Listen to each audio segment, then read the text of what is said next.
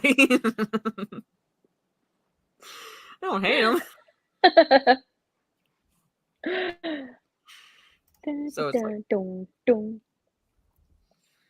I'm busy. I'm gonna be a teacher. I gotta get shit done. Hi, Boset. I'm going to watch the movie, The Evil Dead Rises, but the trailer didn't really do much for me. I am not gonna go see that movie. No. Oh. No. That movie looks scary as hell. What if I see the Super Mario Brothers movie in theaters? Okay, look. I got you. No. In order for me to go see that movie, Mara, you would have to go see Barbie. you kind of threw me under the bus when you like tweeted the replies that we're going to like review it, so now people know. Yeah, we're gonna review it. Oh man, when she took off her little shoes and she has the Barbie feet, I was like, oh my god! I'm sorry, that movie looks cringe as hell. But I grew up with Barbies, so I'm just like, I'm gonna go see it. It's gonna be terrible, but I'm gonna go see it. So did I, but you backed me into the corner, like, we're gonna review this. Like, I know, I saw your tweet, and you're like, oh my god, this is like hell exists and it loves pink. Hell exists, yeah, hell exists. This is hell, and I was like, we're gonna review it. Oh, fuck. I need to torture Mara. So I was like, I put the trailer back on. I skipped to the end. Like, hey, when's this abomination getting released? So I know how much time I have. July 21st. We have until July. I can like survive. Gamer went for $5. Going to see Super Mario tomorrow. If I don't like it, I'm blaming you, Steph. All right. Well, love it. You're gonna smile all the way through. Oh my God, Blake. She's a Barbie girl in a Barbie world. Please do stop watching Evil Dead. But anyway, I think there's not really. I have this like article, but the two things I think you're pointing out is the Protect Trans Kids flag, which is, and then the BLM sticker that he has right here on his bag. Yeah, that makes no sense. And then protect, like, I honestly, I loved Into the Spider-Verse. I liked the first movie. It was fun. I liked all of the different Spider-Men that came throughout the Spider-Verse. I like Spider-Noir. I like Spider-Noir. Yeah, Spider-Noir, Nick Cage, like that totally worked. It was so good. The first movie was fun. You know, it was fun. That's not Miles. Spider-Man is not Miles Morales, but it's fun. It was fun, right? It was a fun movie. It did really well with the storytelling. Like, I think that's what I liked about it. You know, but this one, they just have to put it in there, don't they? They just have to like sneak the stuff in there. They just got to sneak it in there and think that people won't notice. People notice. They'll notice it. And what's worse is that like that type of stuff, I don't know. Is it do you think that it would be considered like subliminal messaging? You know, to put it in there like that. You know, just in the background, you're not supposed to really notice it, right? Because it's just background. I'd say it's like a little bit of subliminal messaging, because for me, it's like, is it going to be prominent necessarily, like as part of the plot? I doubt it. I don't think it's like it is at all, pretty much. But the fact that they put it in there is like subliminal messaging, because like, you know, we have what's going on with those quote unquote trans rights activists, like, you know, shit like that, and like what's wanting them to change laws so that minors, like gender affirming surgeries and things like that, and like someone put it in who believes in that, who like supports BLM, who supports that movement, or both those movements. All right, because like if you can remove it, and it'll very likely change nothing about what goes on in the plot, nothing, which means that like, there was an agenda behind it to some degree. So And it's terrible. It's gonna turn people off. You know what I mean? It's gonna turn people off. Um, it's going to turn people off, and people are just like, oh, okay, so that's in there, which means the people who made the movie approved it, and multiple people approved it. So sure, so it kind of like alienates people, doesn't it? So if you yeah, well, yeah, want, it's like the Blue Beetle trailer. Yeah, like I saw yeah, your tweet or one of your tweets, like like it had you up until the very end up until because the they left a very line. end. They left a line in the movie, and they put it in the trailer. Yeah, I was like, oh, okay, this doesn't look bad. It's cringe. It kind of reminds me of Power Rangers, which is probably why I was kind of digging it up until then. And then George Lopez, Jesus.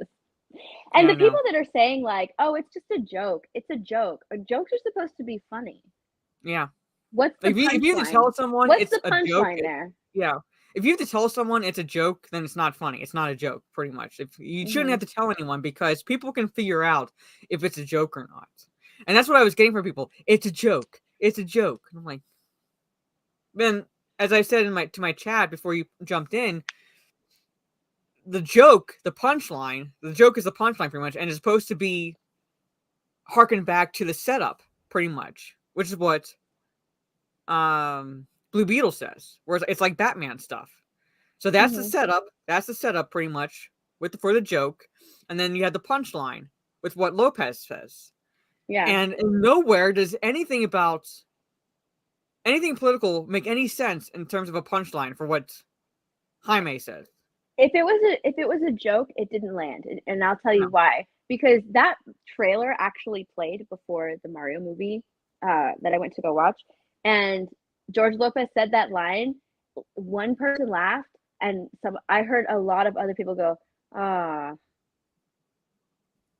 Yeah. So like, it's not a joke. I heard like No. one person laugh, and then a few people go, "Ah." Yeah, Like, so like kind of like it's you, not like it might funny. have had them. It might have had them, and then go, yeah, like that. Don't see Barbie to ruin your childhood. Well, I mean, you see what's happening with Star Wars and Lord of the Rings, so it's like, Don't see Barbie to ruin my childhood. Oh, dude, I saw Hocus Pocus too.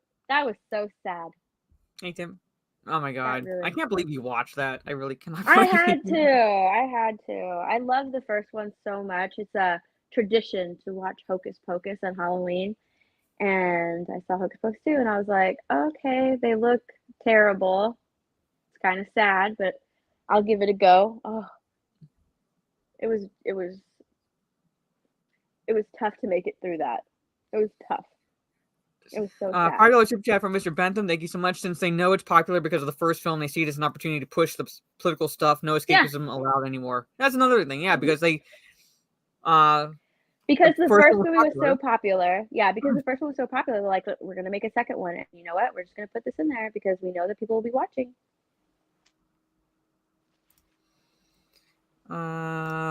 If you all think Miles is in Spider-Man, then who's Miguel O'Hara? Not Spider-Man. It's basically like when, like, say, either Dick Grayson or Jason Todd kind of takes over, essentially, as essentially The Batman Mantle in of Robin. Gotham. Yeah, Bruce Wayne is still Batman. They're just essentially a placeholder, for one better way of putting it. Like, they are not, like, neither one is Batman. Bruce Wayne is Batman. Peter Parker is Spider-Man. You have ones that call themselves Spider-Man, but Peter Parker is Spider-Man. Yep.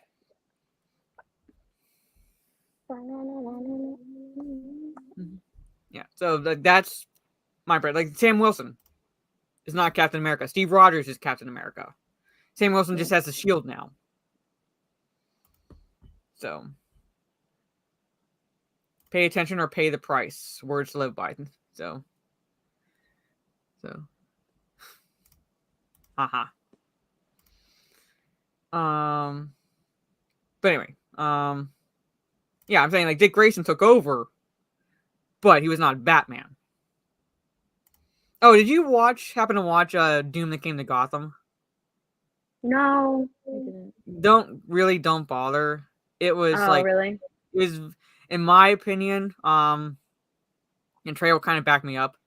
It was very middle of the road. The voice acting was terrible, especially the guy that got to voice Batman was, yeah. And I think its biggest sin was it was boring. It was boring. And the characters, like, because it said like in the description, like you had Killer Croc, Two-Face, Poison Ivy, things like that. It's like yes and no, pretty much. It's like yes and no, because yes, Poison Ivy's in it, but no, it's not the Poison Ivy we know, sort of situation. Like Harvey Dent, Two-Face is in it, but it's not what we know. Killer Croc's in it, but it's not what we know, sort of situation. They race swapped Ra's al Ghul. Dick Grayson is in it, but he's not Robin. He's just Dick Grayson. There's a character in there called there's a character in there called Sanjay Todd, like Jason Todd, like Sanjay Jason Todd. Yeah, but Indian. What?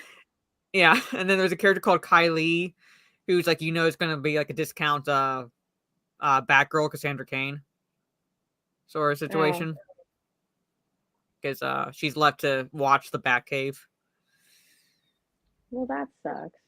Yeah. So do you want a spoiler for the ending? Sure. If I'm not gonna watch it, then yeah, go ahead. So spoiler alert, people in the chat. All right. Bruce Wayne dies. Of course he does. but he turns into a bat, like Man Bat. So because Kirk Langstrom is in the movie, but he's not there as Man Bat. Bruce Wayne essentially becomes Man Bat, like Batman Man Bat at the end. I'm not kidding. I'm not kidding. I'm not kidding. Yeah. Oliver Reed's in it, essentially Green Arrow, but he dresses like a Crusader Knight. He was pretty funny at times, but yeah, it's like yes and no sort of situation. Yeah, but he dies and he becomes a bat. All right. Yeah, I'm not gonna watch it. No, yeah, don't bother. I'm not gonna watch it. The heck? Yeah, that's what I watched that. I watched that and I was like, really? I watched that. Like, really? That sounds awful. I'm not kidding. Like Trey can confirm. He watched it. He watched it too. Mara's like, no cap. No cap. No, I'm not kidding. Like I would not kid about that stuff. That's so I would not kid about that stuff. Here, I'll try to find an image of what he looks like. I don't want to see it. You're gonna ruin it. Oh my god, I can't type.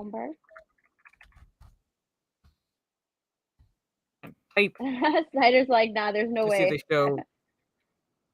There's no way. Penguin was in it? Yeah, for all of like a minute. It was like. Can I find that one? Penguin had the clap? He kind of looked like he got an STD. He did kind of look like he got an STD, but I'm saying like in terms of like how they made his character look, but I'm saying like it's like he like it's Oswald Cobblepot. He's not the Penguin. It's okay. I can't find images. I can't find anything for like how he looks as a bat. Pretty much, but it was weird. It was fucking weird. So. Yeah, that sounds terrible. It was, yeah. I'm glad I didn't watch it. Yeah, I sailed the high seas, and I was like, I like, oh my god. I know you actually sent me the link. I completely forgot. I'm glad I forgot. Yeah, I mean, if you want to like skip to the end so you see what he looks like, you can do it on that link pretty much without watching the movie. But Steve Rogers isn't Captain America. Captain America is a costume. Rogers is bigger than that. 6 men have worn the suit. Rogers was the best at it. Well, I mean, the thing, but he was Captain America first. So Etrigan was in it, but like, and does nothing. Yeah, and does nothing. except be the not the exposition, but like, how do I put this? It's kind of like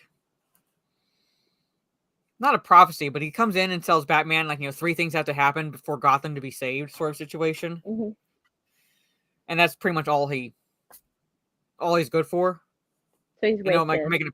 making an appearance here and there, but yeah, that's pretty much all he was good for, is that part. Oh, and they changed who killed Batman's parents in the movie. Who is it wasn't now? Wasn't Joe Chill? It wasn't Joe Chill. It was Oliver Reed's father, because apparently Batman's father, Thomas Wayne, Reed's father, Langstrom's father, and Oswald Cobblepot are older than they actually look, because they arrived in 1585 in America, and then made some deal with like these Lovecraftian demons for longevity, like immortality. And so, yeah. And Reed's father went crazy from that whole thing for over the centuries and killed Thomas Wayne and Martha Wayne. What? So he's the one who killed Batman's parents in the movie. Okay. That sounds awful. It does. It really was. It really was. I'm very sorry that you had to sit through that, Mara. Kind of, yeah. But I'm gonna stop talking about it. I'm gonna stop talking about it. But it was, yeah. So it was, yeah. So I gave it a 5 out of 10, and that's like being real. I think that's being pretty generous. That's being pretty generous.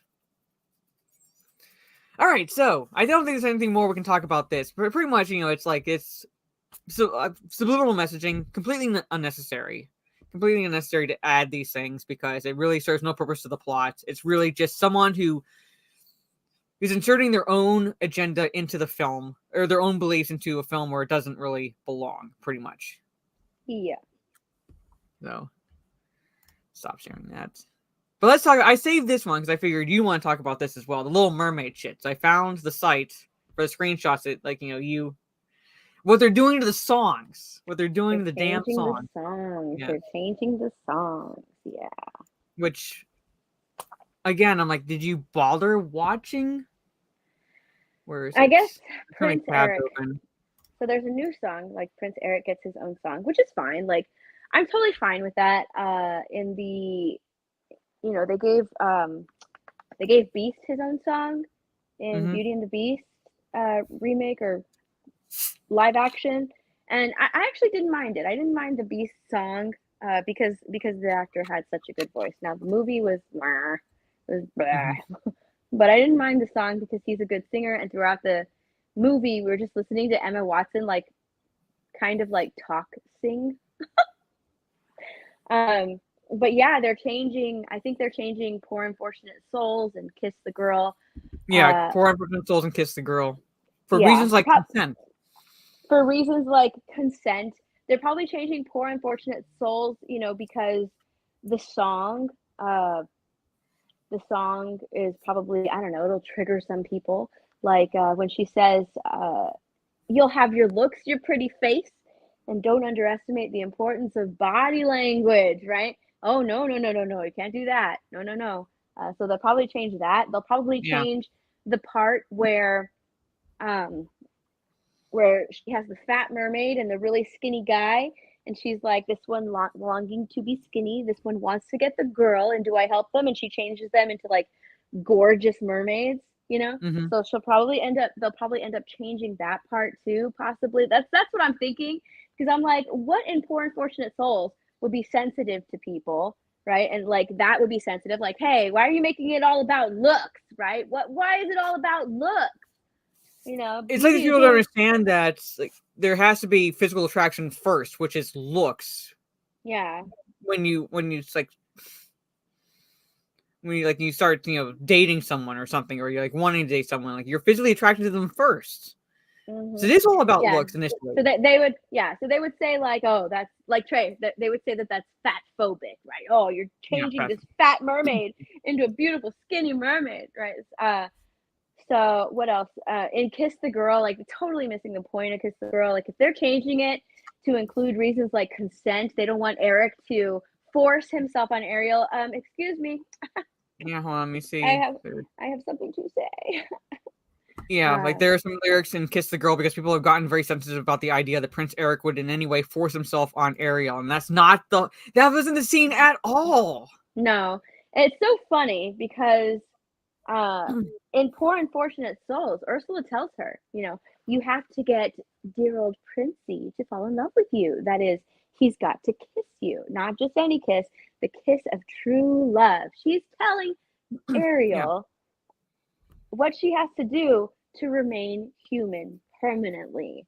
She has to get him to kiss her by the third day. So she's going there with the intention of trying to get Prince Eric to kiss her. And she doesn't have her voice. So who does she need to help her? Her friends, her little sidekicks. They got to be her wingmen, right? And that's the whole point of Kiss the Girl. Like in the animated movie, Sebastian is like freaking bored. He's just like, oh my God, when is he going to kiss her? He has to kiss her. Yeah. He even teaches her how to kiss. He's like, you've got to pucker your lips like this. Like he teaches her how to kiss. And like, that's the whole point of the song. Like we have to create the mood, right? Because it's just boring. It's boring. They're going on this little boat ride and they're out there and they're not really talking because Ariel can't talk, so it's a little boring. So they're just like, we have to create the mood. Let's make it more romantic. And they're telling Eric like, hey, kiss the girl. She wants it. Look at her. She does. You know what I mean? Like,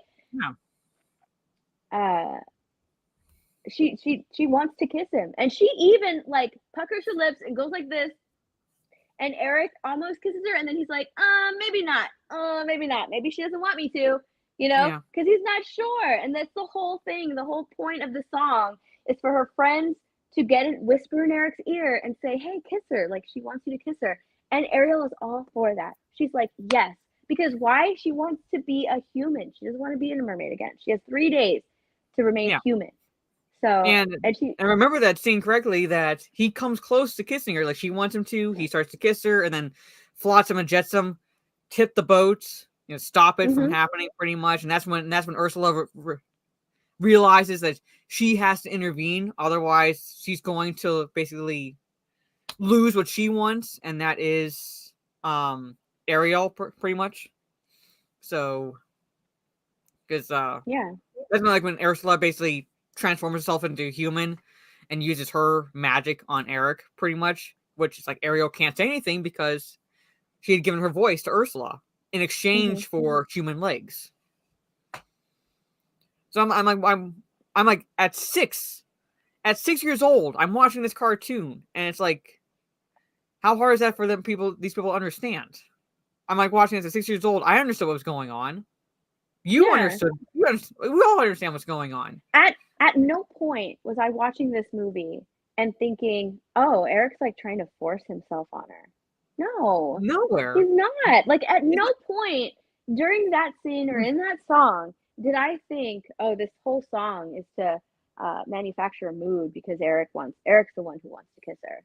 Eric's the one who wants to force himself on Ariel. No, it's not at all. Like they don't get the point of the movie. They don't understand the movie. They're just like, oh my gosh, we have to play it safe, everybody. And that's what happened with like Pinocchio, right? Now I didn't see Pinocchio, but I watched a lot of reviews on the live action Pinocchio, and a lot of people said that with that movie they played it safe. They played it safe, and nowhere in that movie did like Pinocchio smoke cigar or drink beer. There are no consequences to his action. Pinocchio was just sort of dragged along by other people. So he didn't really learn a lesson in anywhere in that movie. And it felt soulless because they played it so safe. And I feel like that's kind of what they're doing with this movie. They don't want to do a shot like scene for scene, song for song remake, which is why remakes are stupid, right? Because we already have a great movie that we can go back and watch. Remakes are freaking stupid, but they already have something great. But they're gonna play it safe because what if someone gets upset with Poor Unfortunate Souls? What if people are watching it and they're seeing the scene of Kiss the Girl and they're like, oh my god, like Eric is totally like forcing himself on Ariel. So they have to change it. They have to change it. So that way, like nobody will get offended, and they need to play it safe, you know. So no one gets offended when the movie comes out. We can't have anybody get it because we're gonna completely play it safe.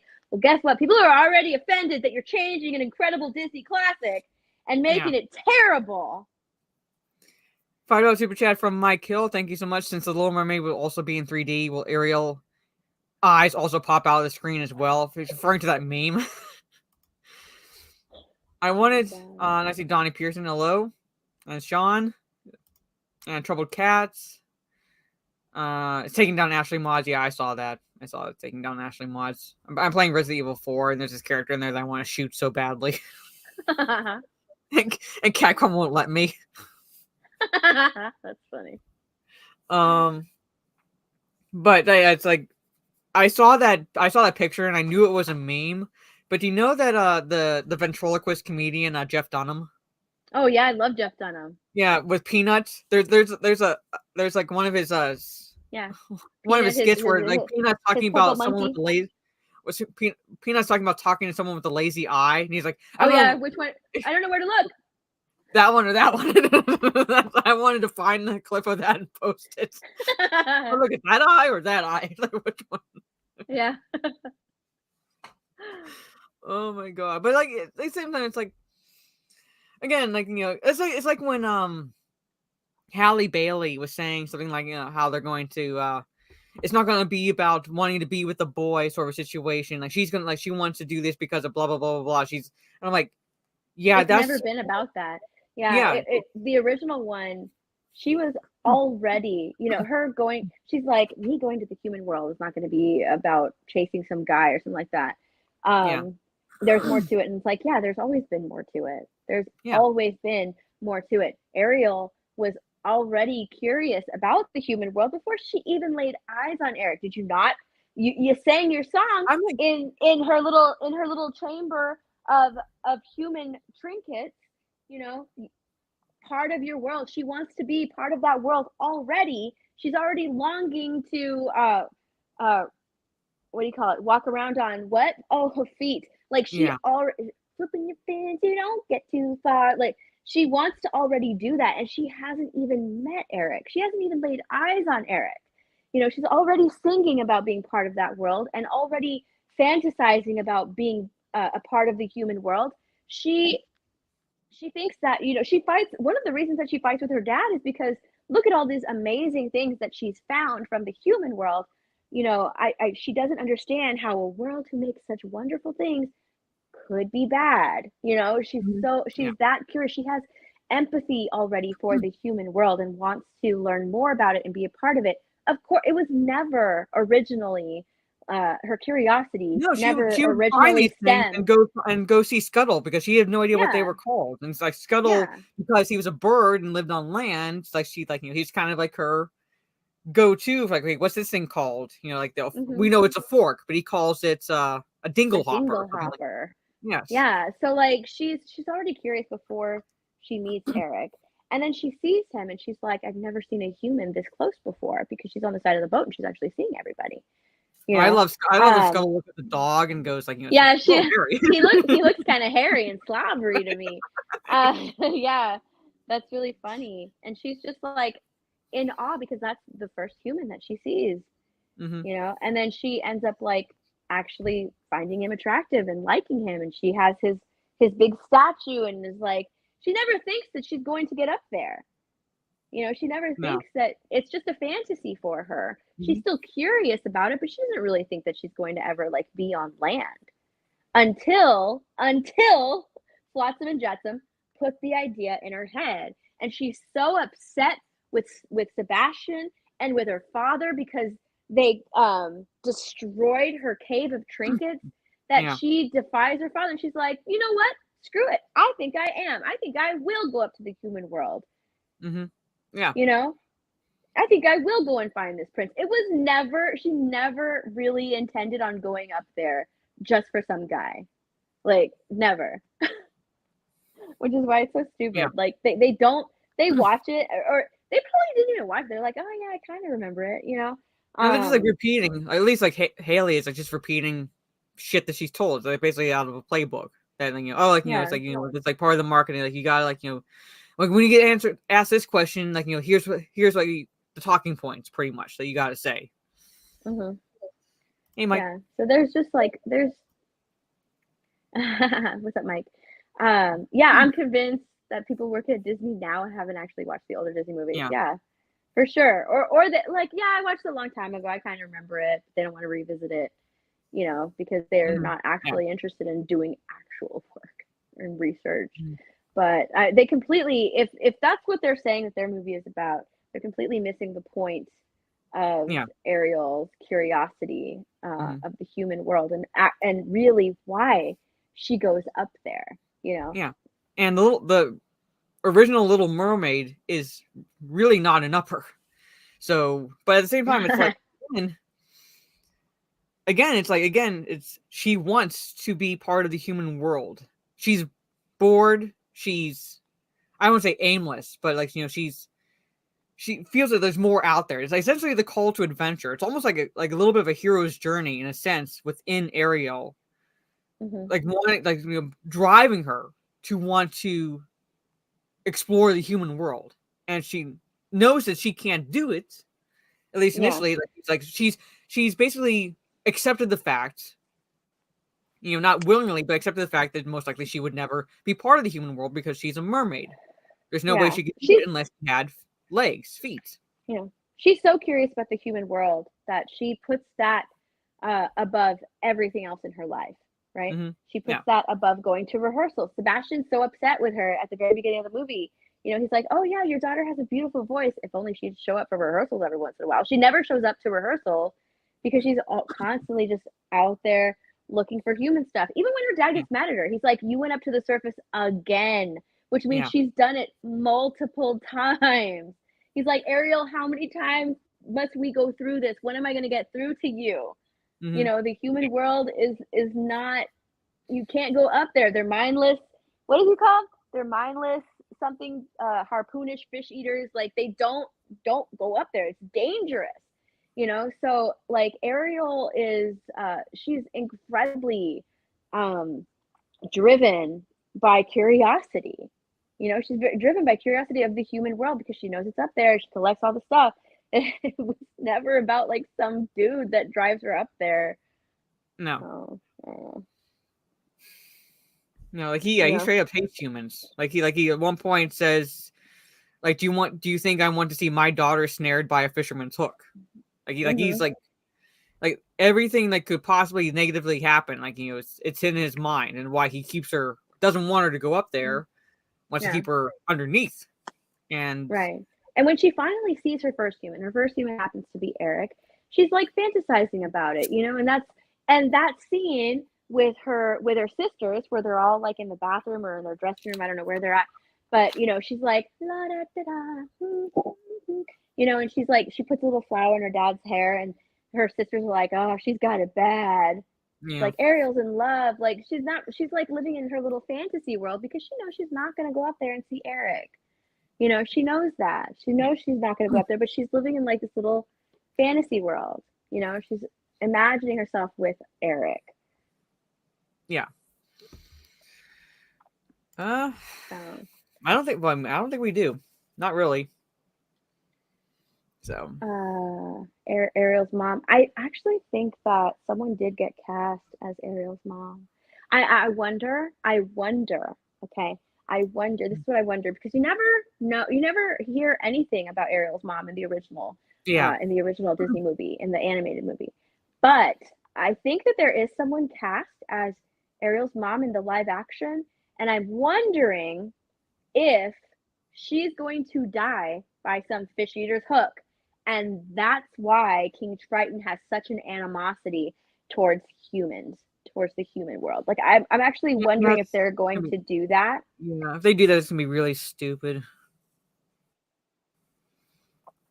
Like it's more, it's basically like you have to give a reason when like we don't need one pretty much because the reason King Triton has is basically just overprotectiveness, a bit of paranoia, but a lot of it is just overprotectiveness. Yeah. And it's so funny. It's so funny because like if you watch I think it's the second Little Mermaid.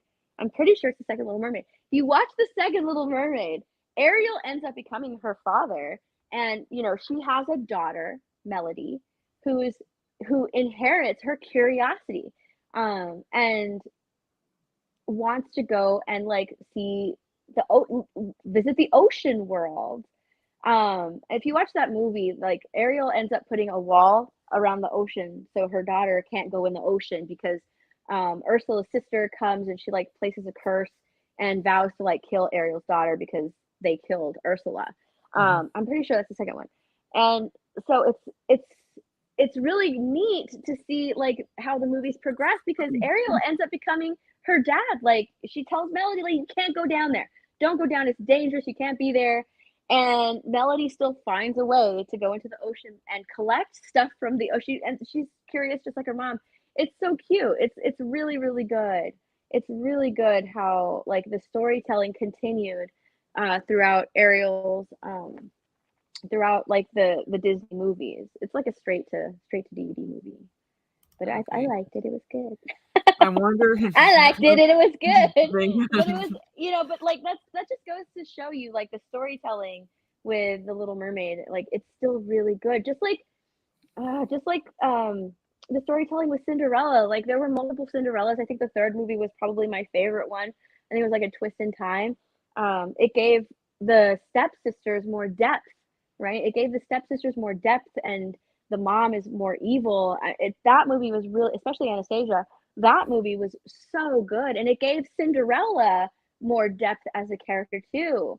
So like the way they're making the movies now, these soulless live action films. The soulless cash grabs. Like Michael like $5 says, I wonder if Jodie Benson's voiced any concerns. I haven't seen anything from Jodie Benson. I haven't seen anything either. I saw her at MegaCon. She was at MegaCon. My brother actually, I had to get his like text him to get this website, but there was at one point there was like a you had to like there was a price per, but you would give like 2 minutes to talk to a certain celebrity, and to surprise my sister-in-law, he paid for it so she was able to talk to Jodie Benson. Oh wow! Yeah, so. But it says right here, hold on, where it says, hold on. We have some revisions and poor unfortunate souls regarding lines that might make young girls feel that they shouldn't speak out of turn, even though Ursula is clearly manipulating Ariel to give up her voice. You literally just said it's clear that Ursula is manipulating Ariel, is manipulating Ariel, but then you in the same breath you're saying that you're revising the lines because young girls might feel they shouldn't speak out of turn. Yeah. Is it clear or is it not?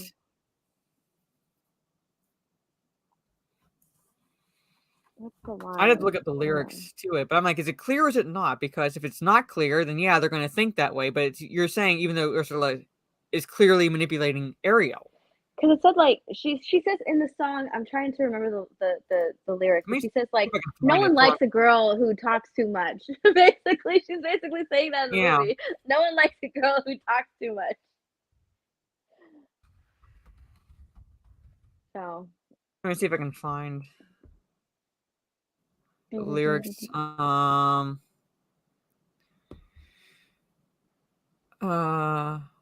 Let's see.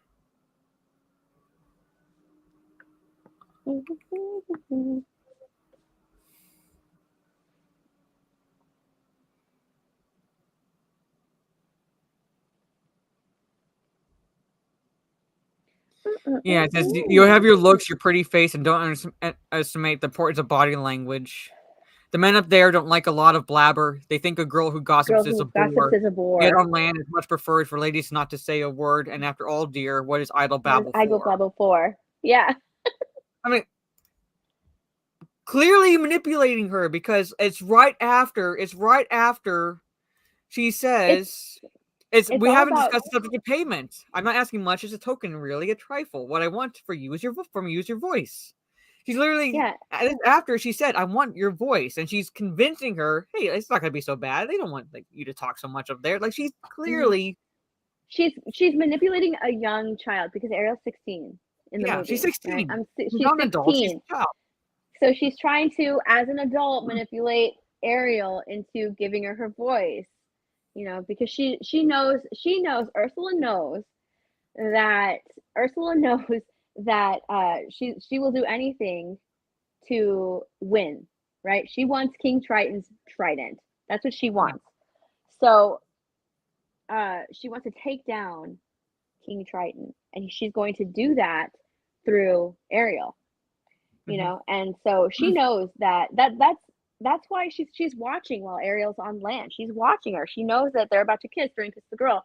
So she has Flotsam and Jetsam go out there and what do you call it? Tip the boat basically to stop it. Flip the boat, stop it from happening. And she's like, that was way too close. She calls her a tramp, that little tramp. Yeah. So that's why she comes she herself comes as Vanessa and uses Ariel's voice, and then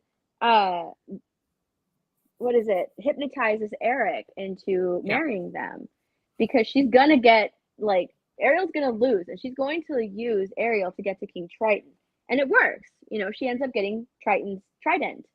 So, like, she's manipulating this young girl. Like, there's no reason to change the lyrics. Yeah, I'm saying like it's like I said in that quote says, regarding lines that might make young girls feel they shouldn't speak out of turn, even though Ursula is clearly, and they're using the word clearly, manipulating Ariel. So it's like, is it clear or is it not? If it's clear to us, it's clear, clear to us, like we're able, like, as I don't know, like I said, I was like Yeah. 6 when I watched it. So I'm like you're not supposed. Like I'm like looking at this, like telling Ariel, don't trust this bitch. Like thinking, don't trust her. Mm-hmm.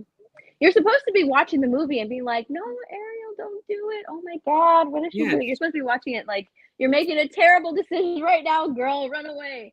And they're telling, like, her friends, right? She listens to her friends. And Sebastian's like, no, Ariel, like, don't do it. Yeah. And what does Flotsam and Jetsam do? They wrap around them to Yeah. be quiet. They don't want her listening to reason.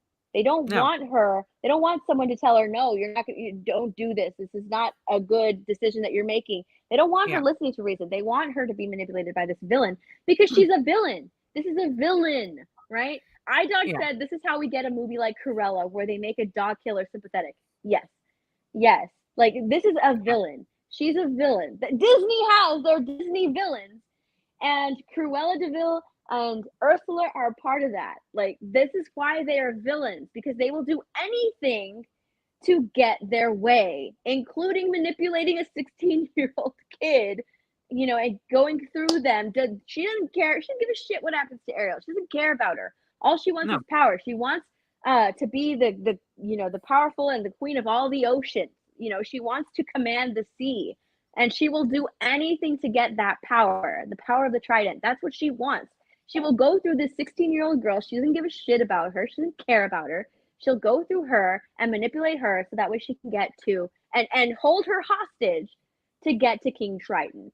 That's why she is a villain. You're not supposed to change the words of the song and make her, seem like more sympathetic or something. Like, you'll know when they change the lyrics of the song. Like, you shouldn't do that. Don't do that. She's trying to manipulate this young kid. No, which, like, like, at the end when, like, Ariel essentially loses because she's unable to kiss Eric before the sun sets on the third day, so she becomes a mermaid again. And when Ursula has her and is taking her down to the ocean, she's stopped by King Triton, and she's like, and now Ursula's again in a situation where it's like she's going to get her way because she knows a father's going to protect a child. Exactly. She's manipulating the father's love for his daughter because Yeah. she's a villain. She knows that King Triton will do anything for his family. And she's using that family dynamic, the family love, the father's love for his daughter, and manipulating him into getting what she wants. Again, and she's because she's a villain. She doesn't Yes. care. She doesn't care about these people. She's a villain. She just wants power. So Yeah. yeah, It's like and then shocker. then Villain is a villain. A yeah, villain acting like a villain. yeah, them changing stuff, and I honestly, I've had it with all of these sympathetic villains. Like I've had it. I don't want a Yeah. sympathetic villain. I want a villain be a villain. You know, Yeah. just be a freaking villain. Like don't make them sympathetic. Why? Why am I supposed to care about the villain? Like if I start caring about the villain, I will care less about it. It changes your whole viewpoint um about like caring for the heroes, right? It's Yeah. like, oh, well shit, like Cruella is actually, she went through something. Like, damn. Oh, it kind of makes the Dalmatians seem like bad people. So if you change the villain's dynamic and you make them sympathetic, like why are we rooting for the heroes? You know, dude, you don't understand, guys. She's been through something. Like y'all don't understand. Oh, why are you doing Yeah. that Yeah. now? Now I feel bad for the villain because you guys are doing something bad to her and you don't understand. You don't get it, right? So That's it diminishes yeah. the hero. It diminishes the value of the hero when you make a sympathetic villain. That's kind of why I had issue with when the whole Maleficent movies came out, and I was watching the Yeah. trailer. And like Maleficent is like my favorite Disney villain, pretty much of all time. Pretty much because she turns into a dragon. But I love Maleficent as a villain, and I was watching these trailers, going, "Why are you making her sympathetic? She's not supposed to be sympathetic. She Hmm. like she literally curses a child." She comes in because she's upset that she wasn't invited. She wasn't invited. She curses a child. So she curses a child. Like she's an evil villain. She's a villain, right? Now with these Maleficent movies, oh, she actually raised Aurora. Oh, like the dude stole her wings and that's why she's mad. Like Yeah, uh it makes the king a terrible person and not someone trying to protect his daughter. It's yeah, terrible. Like these live action movies just yeah. completely and making these villains sympathetic, they completely destroy the hero. they Yeah. they destroy the hero. It's terrible.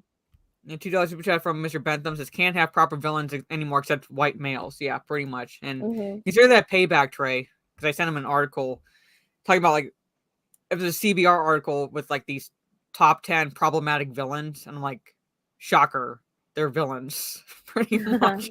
Shocker. Yeah. Oh, And guess well, what? Joker was number they're one. Joker was number one. Like, oh, problematic. shocker. Problematic villains. Yeah, they're villains. They're supposed Yeah, to be problematic, but they're pretty much. iDog says, So, I hope they don't make a live action Hercules because Hades is my favorite Disney villain and I know they'll ruin him.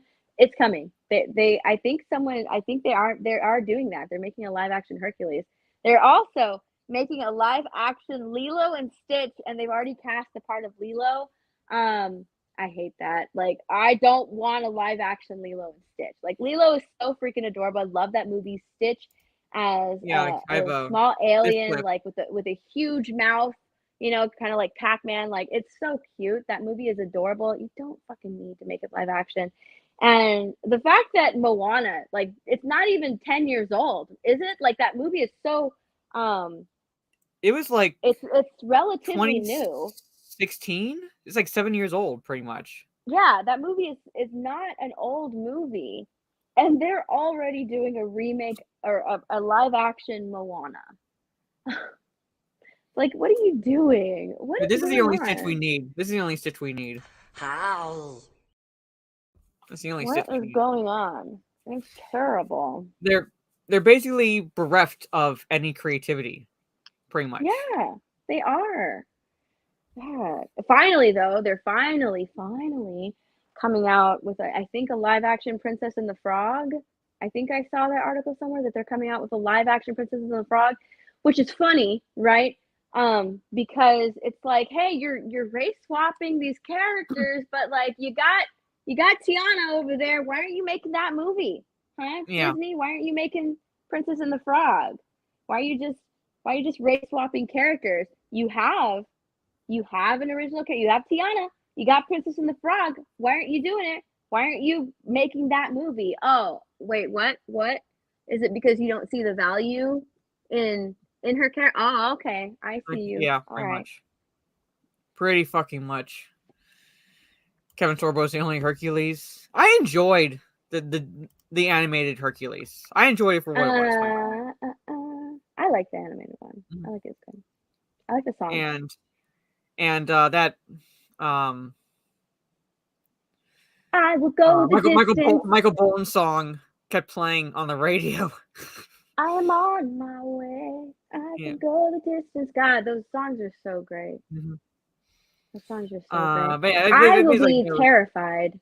Yeah. I will be terrified if they make a live action Hunchback of Notre Dame, because while the songs in that movie are incredible, they're so good. Quasimodo like always scared me as a kid. Well, technically there have been least favorite like actual Disney live movie. action versions of but Hunchback I of mean Notre Disney. Dame because like the classic tale. But can you imagine like these talking gargoyles, stone gargoyles? I just can't imagine. No, that was my least favorite movie because it always scared me.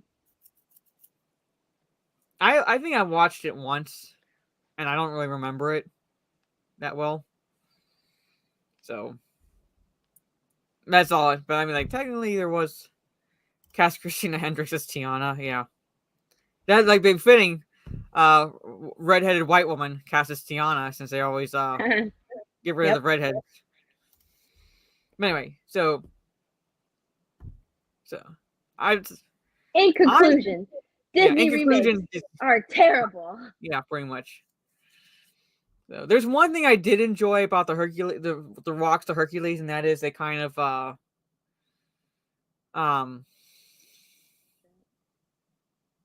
like use the story around him to their advantage to kind of build up the persona, things like that. And he had his kind of his how do I put this, gang helping him.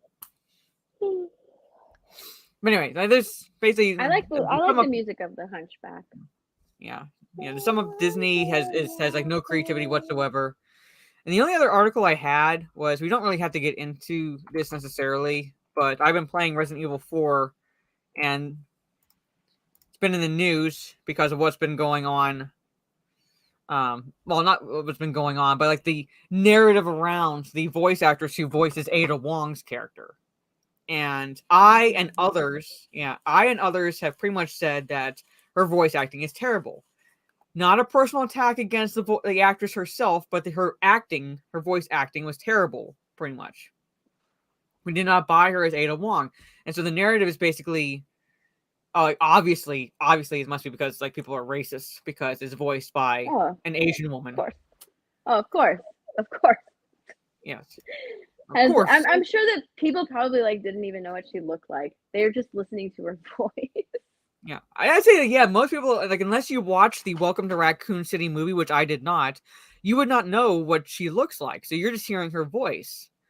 And these are also people that played the original Resident Evil 4 who know the character and are going off of also comparing her voice acting to the original voice actress for Ada Wong.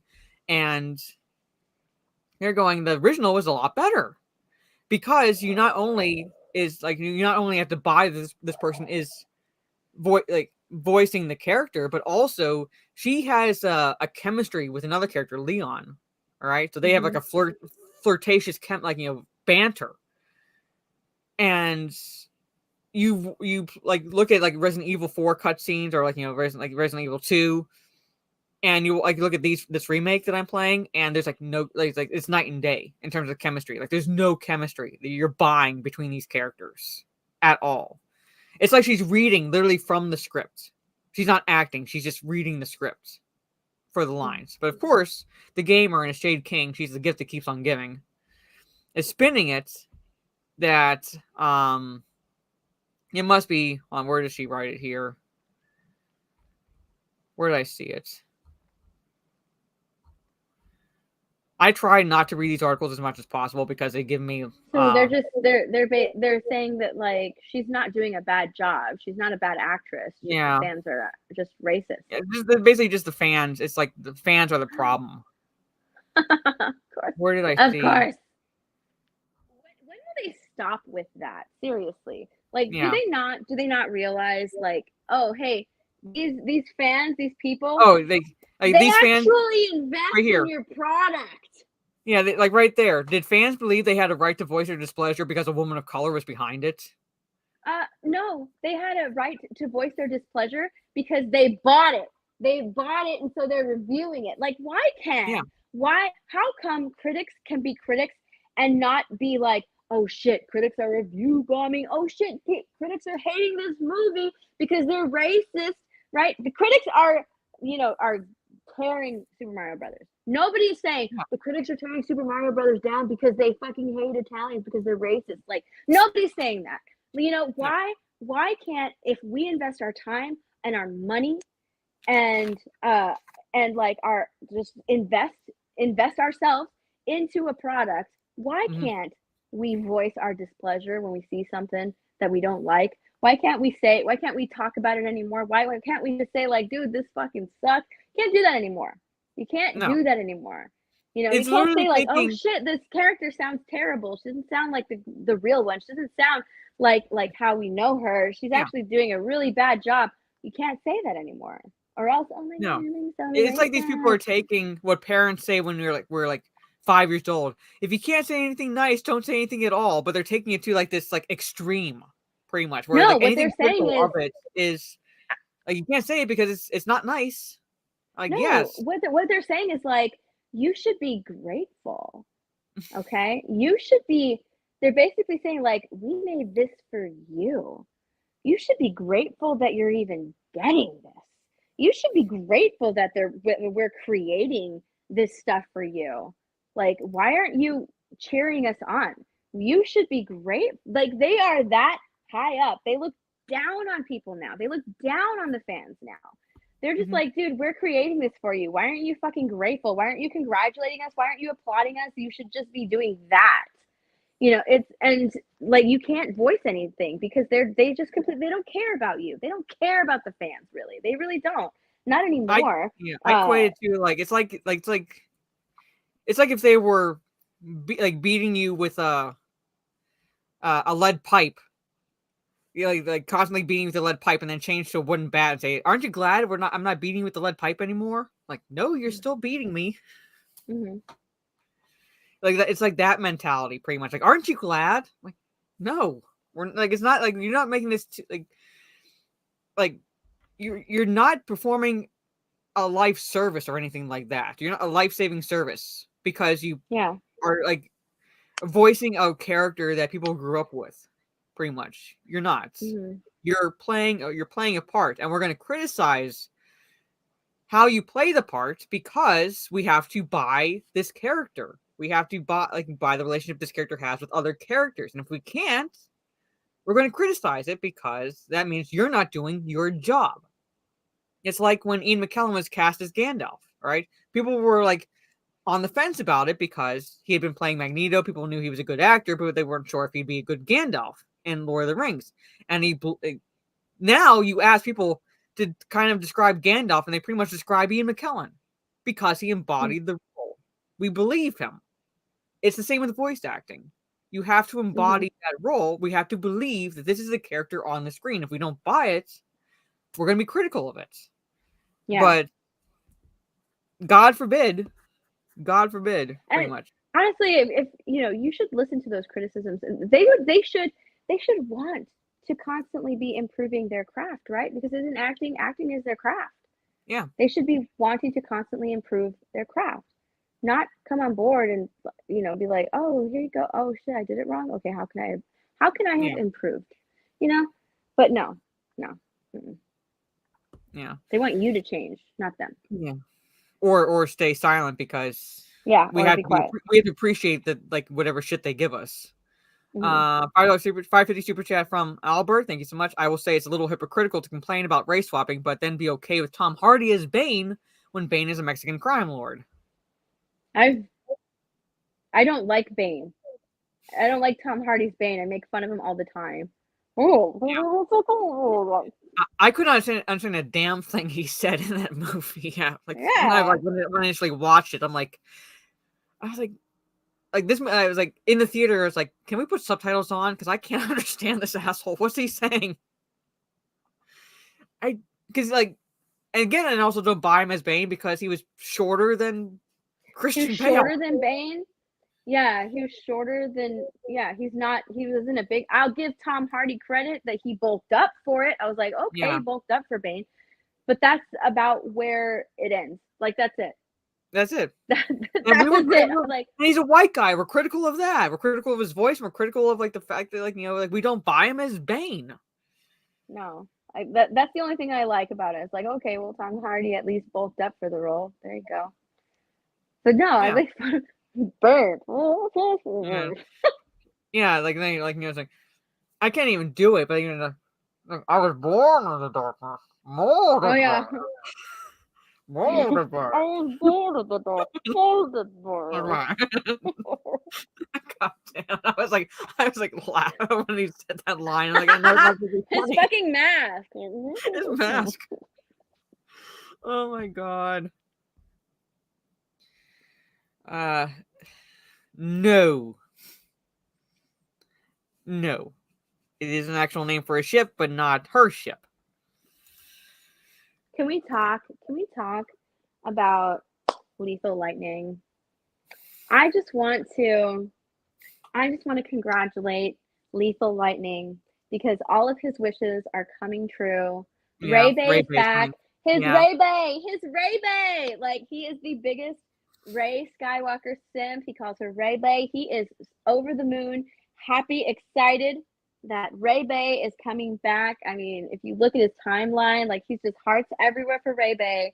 Yeah, I just want to congratulate Lethal Lightning and at the same time say, oh my god, Star Wars is saved, folks. Ray Bay is coming back. Yeah, pretty much. Yeah, she's going to build a new Jedi Order. Yes, and Ahsoka is heir to the Empire. I was like, oh my god. Oh my god. I think I watched that trailer without sound. I didn't even watch it. I didn't watch the trailer. I just saw like on Twitter that Daisy Ridley was back. I was like, haha, that's oh my god. I was like, oh my god. Wow. It is. Yeah, Lucas listened to Lethal. Yes, Lucasfilm listened to Lethal. Yes, I did. Yeah. He kept tagging him on Twitter. This one guy gets it. Yeah, this guy gets it. So was it? Yeah, for Rick and Morty, this guy gets it. That's what Lucasfilm gets it. That's what they did. All new Filoniverse, yes. They hired a documentary writer with no genre experience for Star Wars. Clearly, Star Wars is saved. Yes. Clearly, Star Wars is saved. Clearly.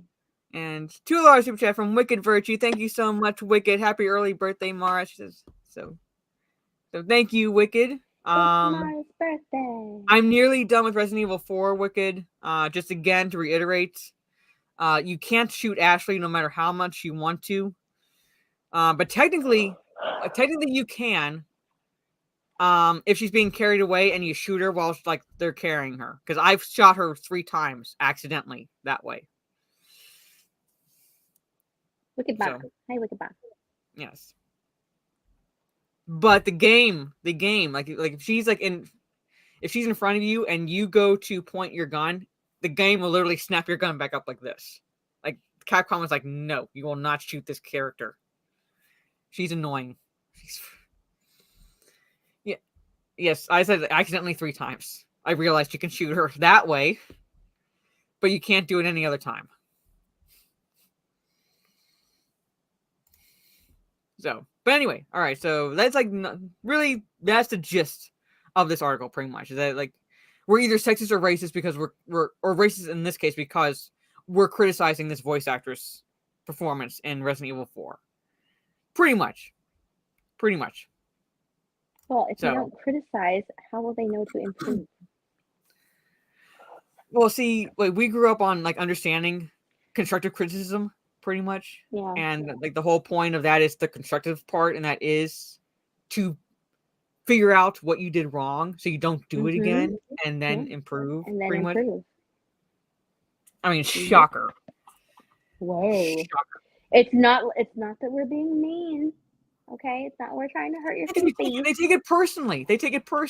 It's like if I want to be personal, like you've seen It's my like Twitter. the girl that was on that fucking show with the yellow outfit. What was it? Oh, the live action Cowboy Bebop and the actress who played Faye. Yeah, she took it personally. Yeah, she took it personally. I'm like, we're not talking about you. We're talking about your clothes. Yes. Different. So thank you for the $2 super chat, Damaj. Nice. It's happy birthday, Mara. I had no idea. Drinks on me. My birthday is Monday. And we're like celebrating it today because, well, like we always have Talk Nerdy, and I wanted to do kind of like a pre-birthday celebration, on Talk Nerdy, and then I'll be on Twitch Monday evening for my birthday, pretty much. So I saved where I was at Resident Evil 4 because I knew if I continued, I might accidentally finish the game today. So I stopped. So I want to save it for Monday. Yeah. Faye. Hey, Tina. It's just us. Hi. Where's Blabs? Blabs actually just wanted to take a break from Talk Nerdy, and I think now she does gaming streams at this time, so she doesn't. Yeah. I don't know if she's gonna come back or not. You know what? I wanted to end, so we're not ending on just cringe, even though technically BuzzFeed is cringe. But I clicked on the Disney quizzes, pretty much. I figured we're talking about Little Mermaid. Let's see what these Disney quizzes are like. So let me just close some of these tabs. All right. I'm hot. It's hot in this. It got cold. A little cold today. We have. How about which 1990s Disney lady are you? Oh, you want to do that one? Yeah. Disney lady? Is that what it is? Disney lady. Like which 1990s? Like I guess I don't want to say princess, but which Disney 1990s like princess are you? Okay. All right. Okay. Pick a real world job. Nurse, college professor, adventure pilot, Broadway performer, personal trainer, business CEO, social work. God, why are these choices? Social worker, fashion stylist, stand-up comedian, animal rescue vet owner. A Broadway performer. All right. Pick a Disney-approved hobby. You have kayaking, baking, riding, skateboarding, how is skateboarding a Disney-approved one? Nail art, sailing, dance, building things, chess, martial arts. Nail art. Nail art? I don't know. Yeah, nail art. If you had a ball gown, what color would it be? All right, so your ball gown, what color would it be? Pink, gold, light blue, purple, red, tan, teal, yellow, maroon, or black? Yeah. My first instinct was light blue, and then they had black. I'm going to choose light blue. Light blue. Light blue? Okay. Yeah, light blue. Okay, pick a class to take in your free time. Video production, hairstyling, pottery, investing, mythology, scuba, car maintenance, marine biology. Oh, marine biology. Just because of the turtle. I saw that picture and I was like, you pick that. Pick a day with the girls. Shakespeare in the Park, public speaking group, karaoke, road trip weekend, volunteer together, self-defense class, paddleboard, camping trip, amusement park, manicure, and shopping. Karaoke. All right, choose a meal to have together. Of course you picked karaoke. Choose a meal to have together. Pizza, steak, whatever that is, Cobb salad, hot dogs, chili, spinach quiche, vegetarian couscous bowl, vegetarian dumplings, souvlaki, curry. Steak. Right. Pick a date night idea. Trail ride. Date night. trail ride, axe throwing and Korean barbecue, couples I love cooking that. class, wine tasting, indoor rock climbing, couples art class, rafting, gallery opening, couples massages / dinner, rope course, and zip line. All right. The couple massages sound kind of nice, but so does wine tasting. I'm gonna go with wine tasting. I'm Wine going with tasting. wine tasting. Going with the alcohol, people. Pick a Valentine's gift. Controllers and games, new luggage, power Wait, what tools, was it? controllers and games, new No. luggage. Oh, Valentine's gift. Okay. Yeah, Valentine's Day gift. Yeah. Power tools, designer purse, e-reader and book gift card, stand mixer, new briefcase, camping hammock, sleeping bag, easel, fitness gear. Out of all of that, I think I would choose controllers and games. Out of that, Okay. yeah. Okay, pick a TV show to binge together. Survivor, Ooh. Yellowstone, Saturday Night Live, Bridgerton, Shark Tank, The Walking Dead, The Masked Singer, The Amazing Race, Outlander, or Chopped. The Walking Dead. Pick a bucket list goal. Like you're like one of like 10 people that still watch that show. Yeah, let's go. Pick I a will make bucket you list. a fan. Pick a bucket list goal. Become a foster parent. Move to an off-grid cabin in the woods. Take a solo motorcycle trip across the country. Write a bestseller.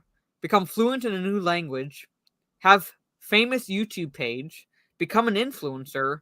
Have your own gallery show. Train for a triathlon, or start a successful business. Go up. I think out of all of that, it would be learn another language. Learning another language, become fluent in another Yeah, language. be fluent in another language. Out of all of that. You're Esmeralda. Oh Lord. Oh Lord. Why do I have to be Esmeralda? You are creative and a free spirit. You're not one to fit any normal role, and you don't mind showing off and lighting up a room. You embrace differences in others too. Okay, I like that. Let's go. All right, I'm gonna take it. I'm a gonna go through. gypsy.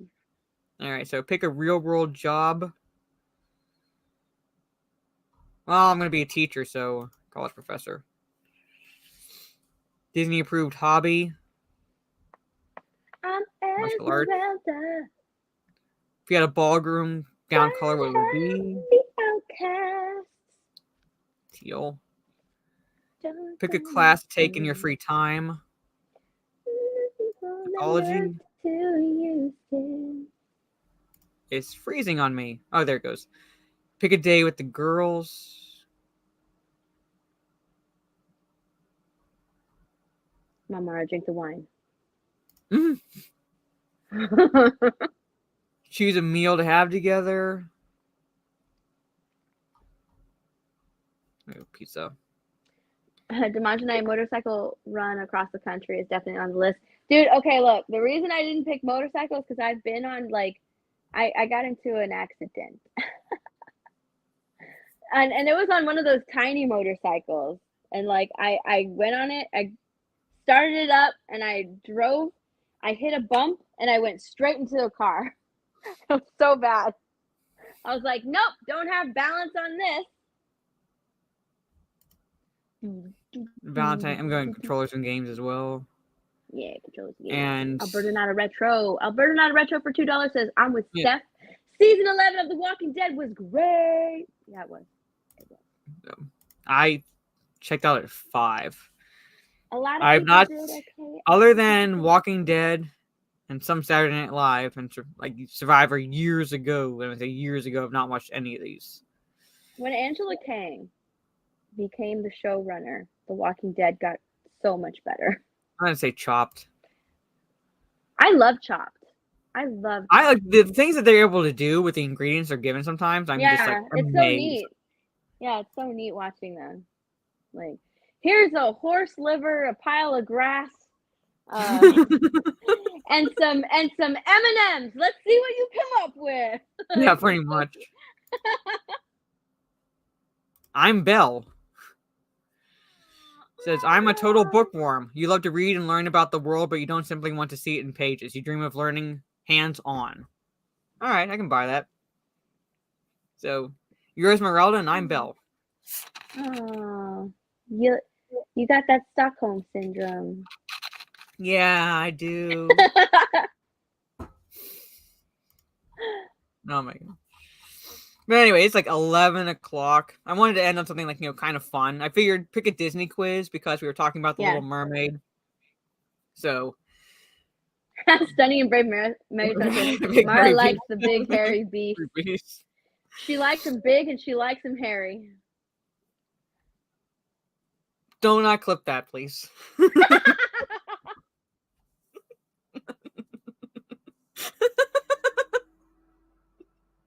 I was like, phrasing. It does.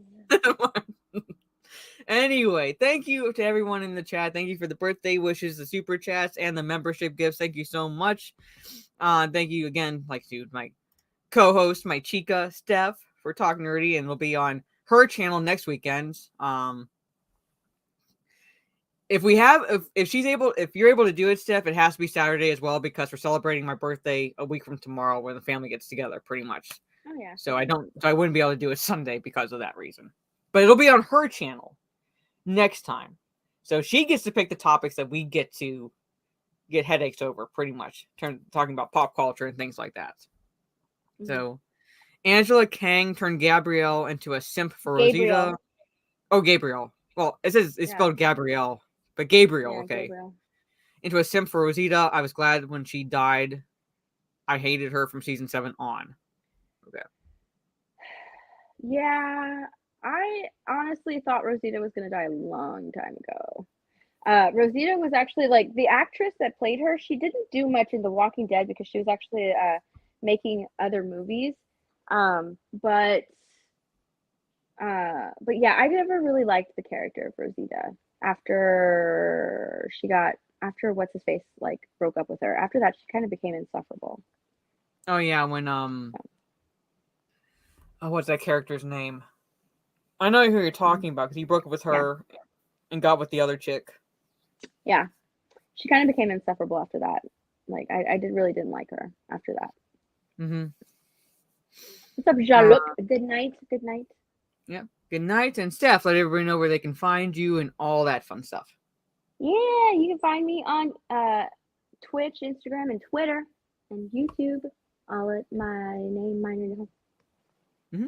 And I'll be home. I'll be home soon, or I'll be back in Florida soon.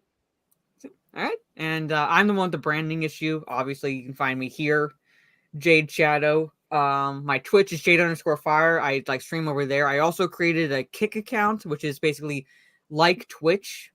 So as a backup, because I'm not really happy with what Twitch is doing or how they're handling certain situations. So I figured try Kick out. And people were saying that actually the quality of the stream itself is better because you can actually stream in 10 and people can watch in 1080p. So it's really clear. Cool.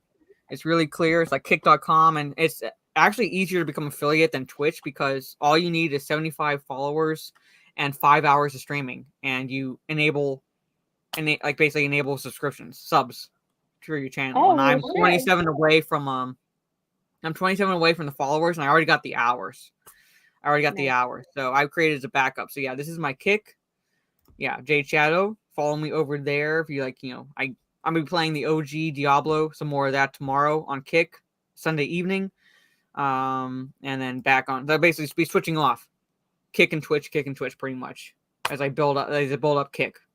So yep, and my Jade Shadow Live. So they back to videos and all that fun stuff this coming week. The 1 and 2 streams for the movies will be I can't point. The original Fright Night and its sequel, 1985 Fright Night, 1988 sequel, Fright Night Part 2. So we're talking about the first Fright Night this coming Wednesday, 8 p.m. Eastern. So if you want to participate in the chat, you have until then to watch it and all that fun stuff. So thank you to everyone for hanging out with us for this couple hours as we went into pop culture and cringe and had as much fun as we could. But you all are awesome in the chat. So hope you have a good rest of your day or evening, depending on where you are in the world. And we will see you all next time. So, peace. Oh, bye.